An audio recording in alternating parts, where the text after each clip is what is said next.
안녕하세요. 금강양 한자 김기동입니다. 오늘은 2023년 12월 3일 휴일입니다.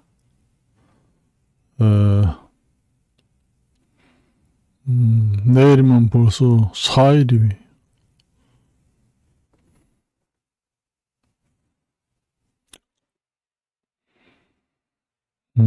뭐 유튜브를 찍으면서 이야기한 것이 하도 이제 많아가지고 이제 할 말이 별로 없는 것 같습니다.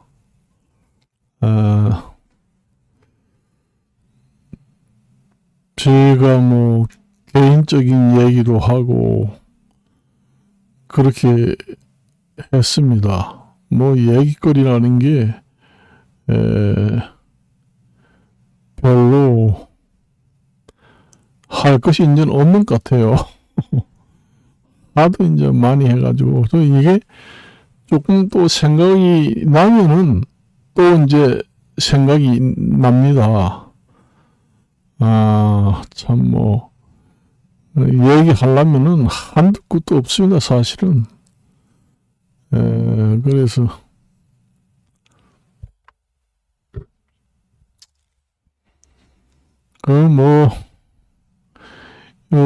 지금의 오늘 뉴스를 보니까 우리나라가 이제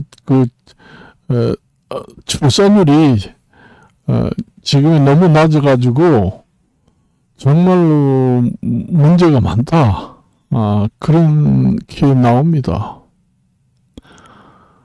그거는 뭐 어쩔 수가 없습니다. 인구가 많고 살기 어려우면은 옛날에 누울 자리를 보고 다리를 펴고 누워라. 그런 얘기 있잖아요. 그러니까 사람도 자식을 낳을 수 있는 여건이 안 되면은 자식을 낳지 않습니다. 똑같아요. 자식을 낳아가지고 기를 자신이 없고 여건이 안 되면은 자식을 낳을 수 없기 때문에 부득이하게 낳지 않는 거예요. 누가 뭐 자식을 그 예쁜 자식을 안 낳겠어요. 다 낳고 싶지만은 저도 참 자식을 뭐 다 낳고 남들 자식을 키울 만큼 다 키우고 살았습니다. 근데 이제 저도 이제 자식을 많이 낳지는 않았지만은 2명 이상을 낳으면 된다. 그렇게 이제 그것도 이제 산하 제한을 해가지고 그 정도가 된 것이죠.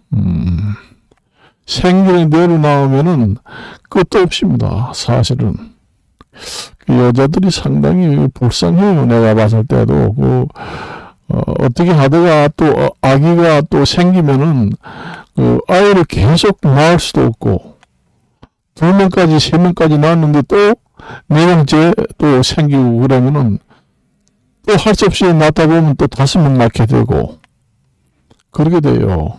그래서 이제 여자들이 사실 불쌍해요. 보면은 그것도 아이를 안 낳으려고 수술도 하는 경우도 있잖아요. 그러니 몸도 축나고 위험하단 말이에요. 사실상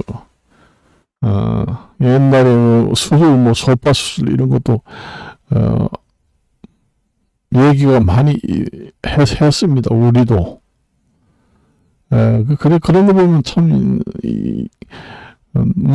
여성이 참 힘듭니다.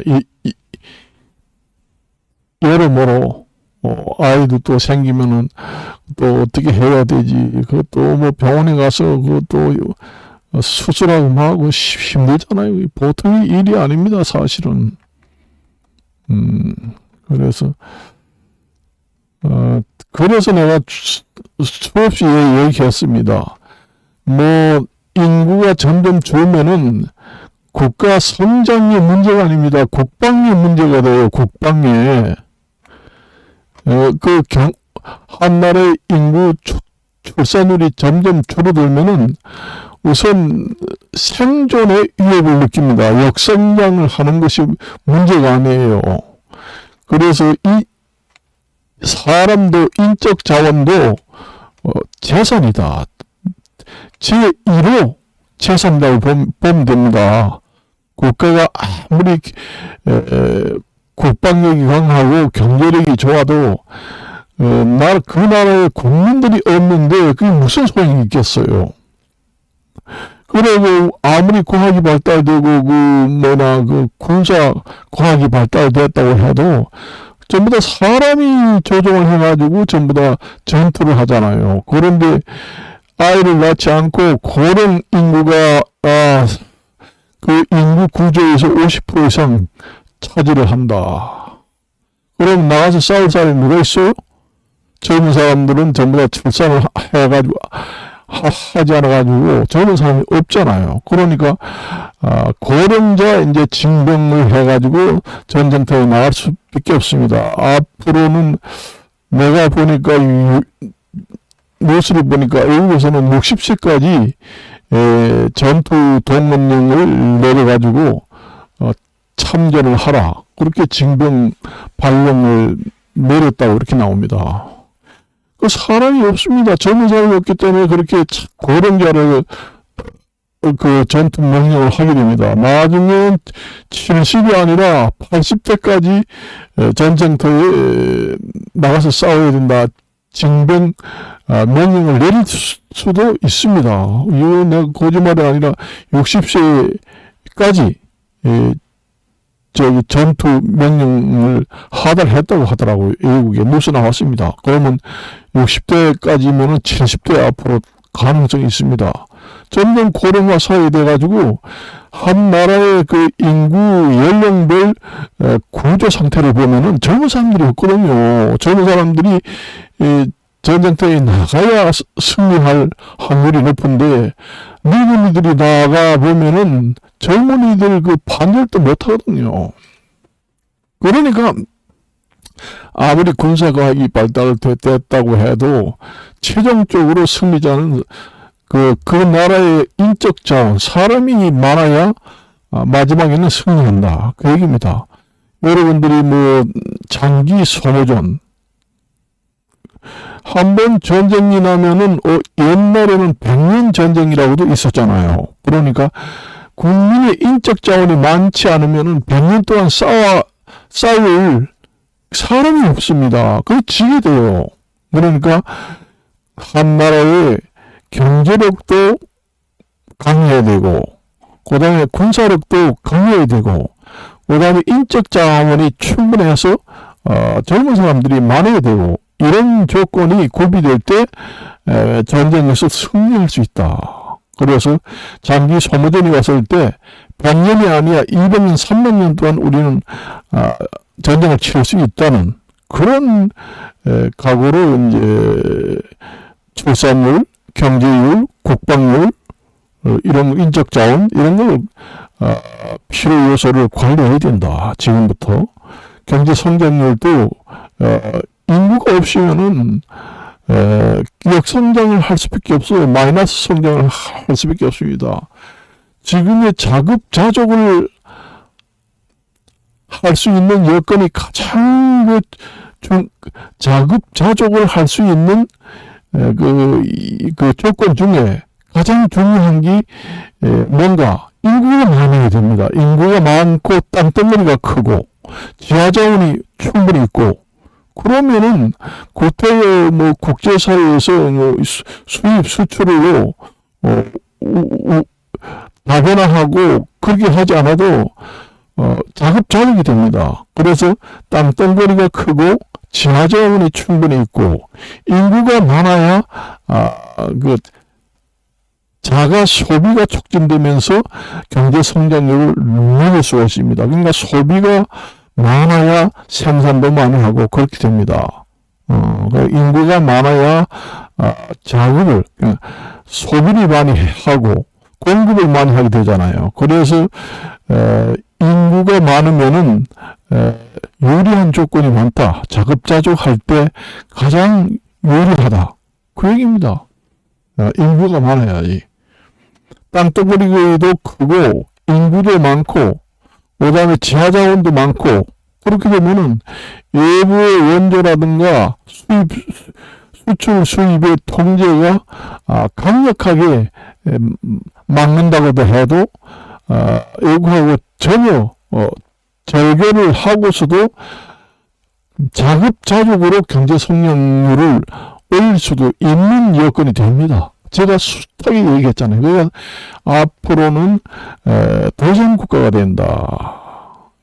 우리가 국제사회가 서로 협력해가지고 국제사회의 그 연대성, 그 다음에 국제 간의 그 교류에 이어서 상부상조 해서 국가가 번영하고 경제 성장률이 경제 성장률을 높이는 그런 나라의 정치는 이제는 그런 정치에서 이제는 도생국가 정치, 그러니까 자급자족하는 형태의 정치가 각 나라별로 형성되고 있다. 지금에 그걸 갖다가 도생국가라고 합니다. 그 각자 도생이라고 내가 얘기했죠. 각자 도생국가가 되는 겁니다. 그게 바로 각자 도생국가라는 게 자급자족국가입니다. 그러니까 스스로 공급을 하고 스스로 소비를 해서 충족을 해가지고 자기 나라에서 경제 성장률을 높이는 그런 국가들이 앞으로 형성이 된다. 국제 경제 수입 수출 통제가 엄청나게 경쟁이 심해가지고 수입 수출을 원활하게 하지 못하잖아요, 지금에. 그래서 상생할 수 있는 조건이 못 됩니다. 지금은 국제 교류가 원만하게 잘 돼서 서로 상생으로 경제 상생 조건이 형성돼 가지고 서로 너 나라나 우리나라나 할 거 없이 다 경제 성장률을 다 동반 상승으로 끌어올리는 시대는 이제 서서히 사양길로 접어들고 이제 점점 이 치열한 무역 경제 그런 정책이 심화되면 될수록 자급자족 국가로 형성이 될 수밖에 없다. 그렇게 얘기했어요, 제가.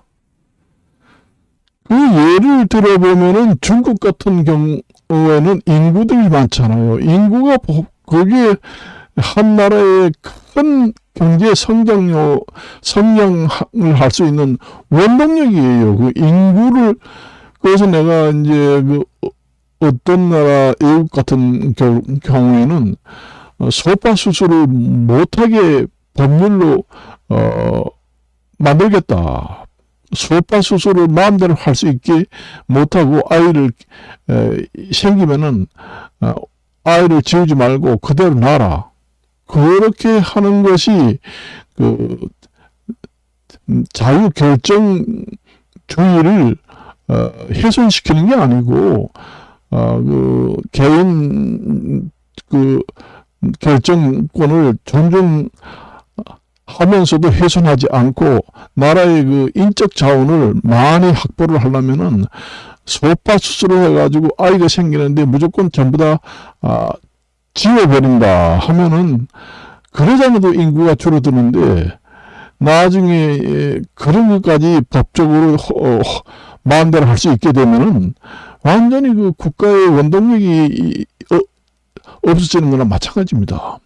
나라가 있고 국민이 많아야 나라가 돌아가는데 나라만 있고 경제가 아무리 좋고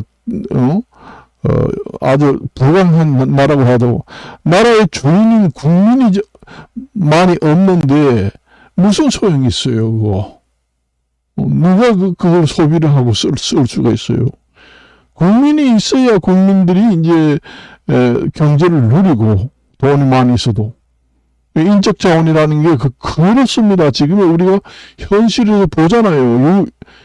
외국에서도 전쟁이 났을 때 장기전 앞으로 큰 나라하고 이제 전쟁이 붙었을 때 인적 자원도 그게 장기 소모전에 들어갑니다.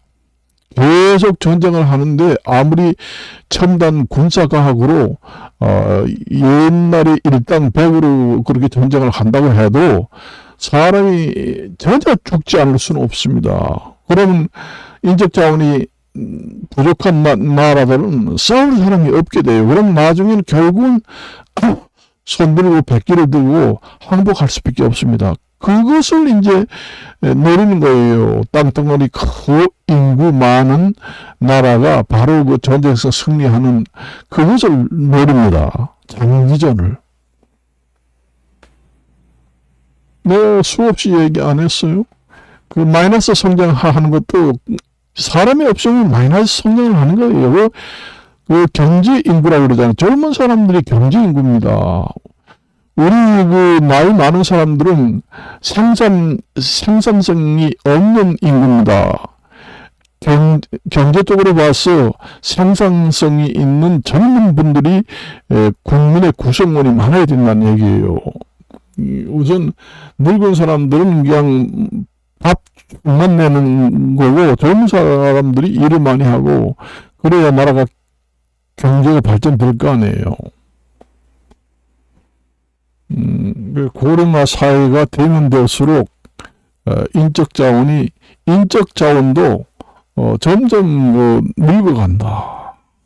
전쟁터에 나가 싸우는 것도 얼마 전에 내가 외국의 뉴스를 봤는데 60세까지 전쟁에 참여하라고 징병을 발부했다고 그렇게 나오더라고요. 그래서 내가 사람이 진짜 없는가 보다. 장기 전쟁 소모전을 하니까 젊은 사람들이 계속 죽어나가니까 이제는 나이 60까지 소집을 해가지고 전쟁터에 내보낸다. 그런 생각이 들더라고요. 60세까지 아니라 나중에는 70세까지도 갈지 모릅니다. 50세는 젊은 축에 들어갑니다.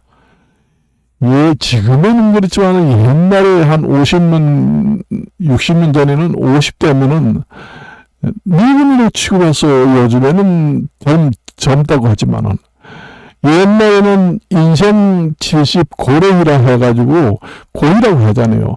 70 먹은 사람을 보기 힘들다. 옛날에는 그렇게 이제 선비들이 책에 써놨습니다. 그런데 요즘에는 70은 중장년층에 들어갑니다. 그래요. 인생 70 고령이가 아니고 인생 90 고령이 이렇게 이제 고쳐야 됩니다. 요즘엔 90세 이상도 보기 수두룩하게 많아요. 그래서 인생 70이 아니라 인생 100 고령이 이렇게 해야 합니다. 인생 70 고령이가 아니고 인생 100 고령이 이렇게 이제 지금 시대에 맞게 문장을 개문을 해야 됩니다. 인생 70이 아니라 인생 100 고려히 참 100세 먹은 사람을 보기 힘들다. 그 110을 갖다가 얘기합니다. 점점 나이가 이제 되면은 인생 110 고려히 110살 먹은 사람이 보기 힘들다. 개문을 해야 됩니다. 우리가 노래를 부를 때도 개사를 하잖아요. 원래 노래를 부를 때, 원래 있는 노래 가사대로 부르지 않고, 그 가사를 고쳐서, 이제, 노래를, 부르는 것 갖다가 개사 노래를 한다. 그런 얘기 하잖아요. 그러니까, 가사를 고쳐서 부른다. 그러니까 그 문장도 개문을 해가지고 하면은 인생 110 고래히 이렇게 해야 된다. 아유, 이제 요즘에는 100살 먹은 사람 보기 힘들어. 이렇게 이제 돼야지 되면 옛날에 아득한 옛날에는 70살 먹은 사람도 없습니다. 보통 한갑을 이제 61세가 한갑인데 한갑을 하면은 정말로 장수한다 이러면서 우리 부모님 한갑이야 이런 얘기 합니다. 60초의 환갑이니까 61살에. 그래가지고 50 먹으면 너 이제 많이 늙었구나. 내가 그래도 부모님 마침 살아야 되는데 부모님이 환갑을 지나고 죽었는데 나도 한 60이 넘어서 죽어야 되는데 이렇게 얘기했어요. 그러니까 50만 넘으면은 늙었다고 했습니다. 옛날에는. 지금은 청년이죠. 그래요. 지금이 큰일 났습니다. 이게. 큰일 났어요. 우리나라 국민들이 애를 안 낳아서. 그러니까 아까도 얘기했잖아요. 원래 뻗을 자리를 보고 다리를 뻗고 누워라. 이런 옛말이 있잖아요. 그러니까 지금 여건이 안 되기 때문에 아이를 못 낳습니다. 지금에. 못 살았습니다. 그래서 내가 저번에도 얘기했잖아요. 서울특별시를 서울에만 전부 다 사람이 모여서 살라고 하다 보니까 애를 더 낳지 않습니다. 자식은 낳아서 서울로 보내고 그 말이나 짐승들은 제주도로 보내라. 그런 말 있잖아요. 그래서 광역 메트로 시티를 만들어야 된다. 서울특별시를 좀 넓혀서. 지금의 말만 그렇게 했지만은 지금 쑥 들어가가지고 지금 말도 없잖아요. 그렇게 하든지 국토 균형 발전을 해가지고 수도권을 두 군데 세 군데를 만들든지 그렇게 해야 됩니다. 우리가 서울특별시, 그 다음에 제2 서울특별시, 제3 서울특별시, 제4 서울특별시 이렇게 여러 군데를 이제 만들어 가지고 전국을 이제 균형 있게 발전을 시키는 것도 우리가 출산율을 높이는 길이 된다. 이 주택을 마련하기 어렵기 때문에 애가 안 낳는다 하잖아요. 그러면 시골에 가서 살 생각 안 합니다. 그 지금의 주택을 마련하기 힘들어서 애를 안 낳지 않는다 하는 사람들의 그 기준이 어디를 갖다 얘기하는 거면 서울에 집을 사야지만 애를 낳겠다는 겁니다. 서울을 기준으로 얘기하는 거예요. 아이고 집이 너무 비싸가지고 애들 제대로 집을 사가지고 각 방에다가 책상 다 들여놔주고 교육비도 비싸지. 집을 마련하려면은 마련하고 나중에 애를 낳든지 말든지 해야 될 텐데 지금 뭐 서울에 10억 뭐 이렇게는 나간다는데 언제 모아서 사나? 애는 못 낳겠는데? 애 낳으면 또 직장도 그만둬야 되고 그러니까 서울을 기준으로 해서 모두 애를 낳지 않습니다. 그래서 제가 얘기를 했어요. 서울특별시를 완전히 우리가 수도권을 분수를 해야 됩니다. 그러니까 수도권을 갈라서 만들어야 한다는 얘기예요. 그러니까 제1 특별시, 제2 특별시, 제3 특별시 이렇게 해가지고 광역, 그러니까 우리나라 땅덩어리가 그렇게 넓지 않으니까 우리나라의 그 땅 한 절반 정도는 수도권으로 편입을 해야 됩니다. 그렇게 되면은 그 나머지 이제 반절은 경기도처럼 위성도시가 되는 거죠. 위성도시라는 건 말 그대로 우리가 인공위성처럼 주변에 떠도는 별을 갖다가 얘기하는 하는 겁니다. 별처럼 피봇을 중심축에 있는 도시, 이 피봇 도시를 중심축으로 해서 그 주변에 퍼져 비행돌로 있는 도시를 위성도시, 위성정당 마찬가지예요. 그렇게 해가지고 서울특별시가 반절, 우리나라 국토의 한 반절 정도의 거대한 서울특별시가 되고 반절은 이제 위성도시로 흡수를 하게 돼서 국토 균형 발전을 하게 되면은 그때 서울을 기준으로 해가지고 애를 낳느니 마느니 하는 것은 없어질 것입니다. 그렇게 되면 출산율을 높이는 그 방향이 주택난을 해결해 주는 거예요. 주택난을. 그 다음에 국립대학교를 많이 세워서 사립대학교는 비싸잖아요. 국립대학교를 많이 건립을 해서 좀 아이를 많이 낳는 가정에는 학비를 반토막만 내면 된다. 국립대학교를 많이 먹는 국립대학교를 많이 설립해가지고 그렇게 이제 완전히 그 의무 교육처럼 학비를 하나도 없이 해서 그 학비 없이 하는 것은 국가 너무 재정 부담이 많이 가기 때문에 그건 불가능하고 국립대학교를 많이 설립을 하게 되면은 국립대학교 그 학비 인상률을 자율적으로 통제가 가능합니다. 사립대학교는 학비 통제가 사실상 그렇게 쉽지 않거든요. 알게 모르게 계속 올라가니까. 국립대학을 많이 설립해가지고 3자녀 이상 낳는 사람은 자녀 한 사람은 학비 무료로 국가에서 부담을 하고 다니게 한다. 아니면 3사람을 낳게 되면은 한 사람만 학비 내고 2사람은 면제를 해준다. 뭐 이런 제도 간의 그런 제도를 만들든지 우리가 좀 장고를 해가지고 생각해 보면 좋은 기발한 아이디어가 나올 수가 있습니다. 예를 하나 들어서 얘기했지만은 그렇게 지금의 가장 애를 낳지 않는 그러니까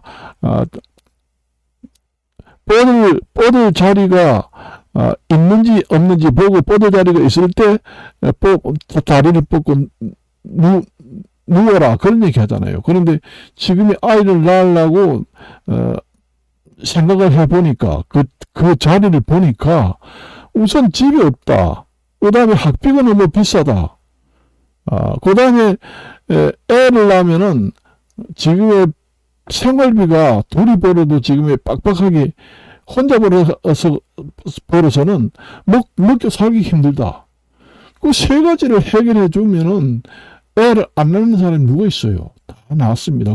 그리고 애를 애 셋, 둘 이렇게 기르다 보면은 부모는 노후 대책을 할 수가 없습니다.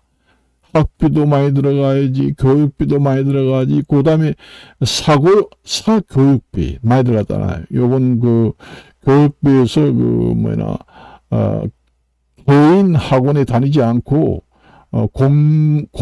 교육을 강화해가지고, 킬러 문제를 없애면서, 공교육을 강화해가지고, 개인 학원에 다니지 않아도 될 수 있는 제도 같은 걸 좀 정비해서 더욱더 강화를 하고, 그렇게 하고, 이제, 그렇게 해도 이제 애들 교육비 되지, 뭐 되지 하다 보면, 지금 우리나라 부모들이 노후 대책을 하려고 해도 여유가 없어가지고 노후 대책을 못하는 사람들이 대부분 많습니다.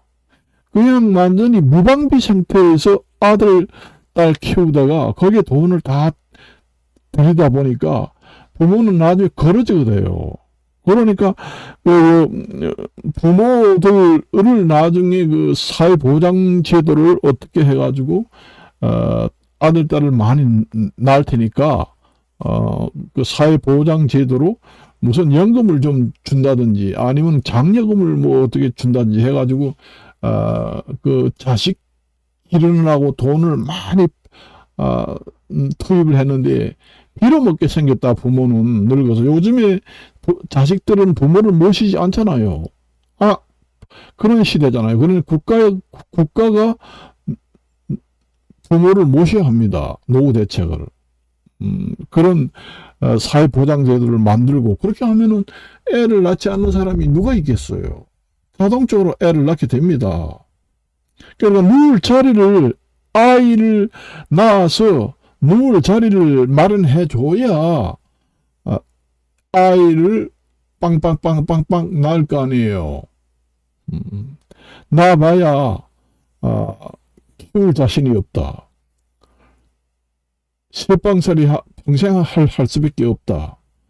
지금의 부모가 둘이 벌어도 먹고 살기 힘들다.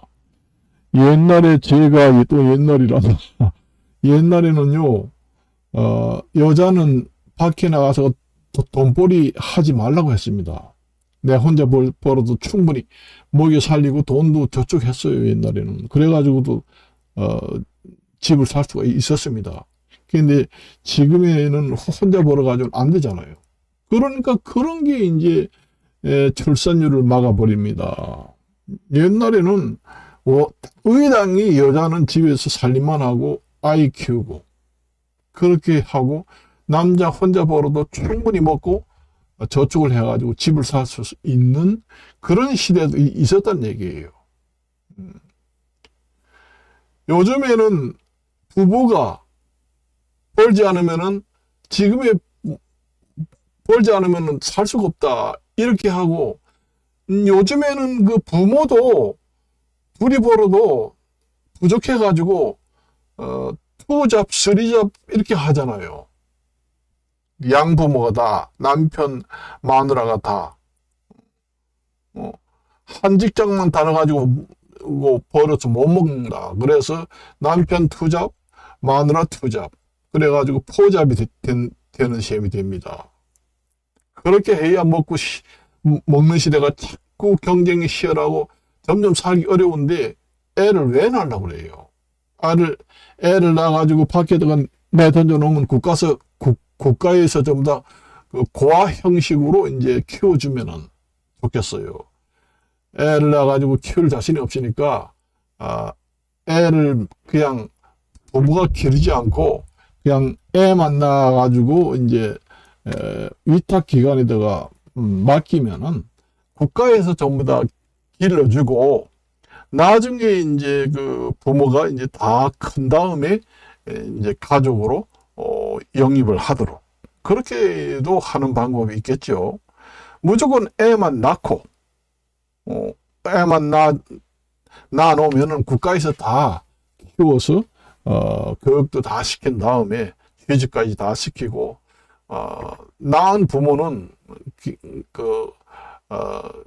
자기들만 부부가 벌어서 혼자 먹고 노후 대책만 하고 그렇게 하면 애 낳아주면은 국가가 다 걷어들여서 다 키우고 그렇게 이제 친권 교섭권을 이제 한 달에 몇 번씩 보여주고 그래 나중에 이제 성인이 다 된 다음에 이제 호적에는 이제 올려주고 그렇게 하든지 뭘 하든지 하여튼 연구를 해가지고 해야지 사람이 국민이 없는 국가는 없습니다. 국민이 점점 없어가지고 늙어가지고 다 늙은이들만 있는 국가는 그 국가 존재 유무가 없어질 수가 있습니다. 그러니까 그 국가의 한 국가가 존재하느냐 폐명하느냐 이 기로에 서기도 됩니다. 볼 수도 있어요. 국민이 하나도 없는데 국가가 어떻게 존재할 수 있나요? 그 존재 여부에도 이제 그 기로에 서게 됩니다. 큰일 났다는 얘기입니다, 그게. 그래서 오늘은 이제 여기까지만 이야기하고, 그만할까 합니다. 이상 마치도록 하겠습니다.